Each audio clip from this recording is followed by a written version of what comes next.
কনিষ্ঠ ল'ৰাৰ আজিৰ এই ৰিজাল্টত মই অতিকৈ সুখী হৈছোঁ, গৌৰৱবোধ কৰিছোঁ। কাৰণ অফিচৰ কৰ্মৰত অৱস্থাত থাকি মানে সময় উলিয়াই আজি এইটো ৰিজাল্ট কৰি মানে উত্তীৰ্ণ হ'ব পাৰিছে। আৰু এই ক্ষেত্ৰত মই যথেষ্ট প্ৰেৰণা দি আছিলোঁ, কাৰণ সময় উলিয়াওঁতে যথেষ্ট কষ্ট হয়, কেতিয়াবা ৰাতিও মানে ব্যস্ত হৈ থাকিবলগীয়া হয়। গতিকে মানে তুমি অতি কষ্ট কৰা, কষ্ট কৰিলে মানুহে উত্তীৰ্ণ হয়। গতিকে জীৱনত আগবাঢ়ি যাবলৈ এখন কষ্ট কৰিবই লাগিব। কষ্ট কৰা কিবা যদিও হতাশ হয়, হতাশ নোহোৱাকৈ কেনেকৈ মানে উত্তীৰ্ণ হ'ব পাৰে অকণমান উৎসাহ দিওঁ, প্ৰেৰণা দিওঁ।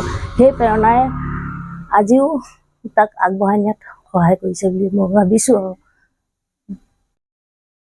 আনন্দ দিন বুলি ক'ব লাগিব, কাৰণ আমাৰ সৰু ল'ৰা বিগত 23 বৰ্ষতো APSC পৰীক্ষাত পাইছিলে, কিন্তু তেওঁৰ ৰেংকটো মানে নিম্নগামৰ আছিলে। কিন্তু দ্বিতীয়বাৰ আকৌ 24ত পৰীক্ষা দিলে।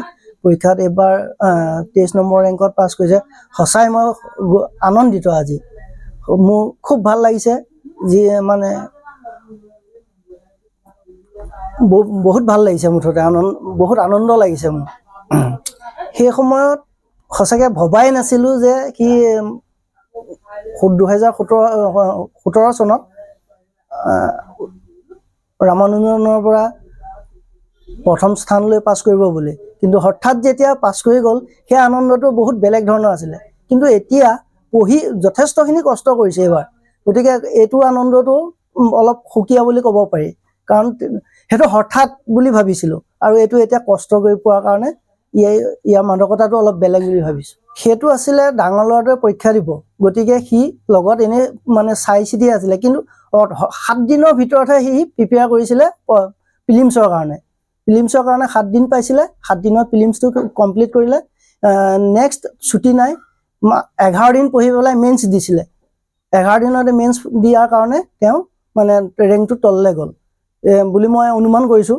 আৰু ইমান কষ্ট কৰা নাছিলে, মাত্ৰ 11 দিন পঢ়িছিলে, আৰু এই প্ৰিলিমছত 7 দিনে পঢ়িছিলে। তেওঁ প্ৰথমবাৰ যেতিয়া পাছ কৰিছিলে সেইটো হয়। এতিয়া অকণমান কষ্ট কৰিছে, এতিয়া অকণমান কষ্ট কৰিব লগা হৈছে। ভাবোঁ সেইকাৰণে তেওঁ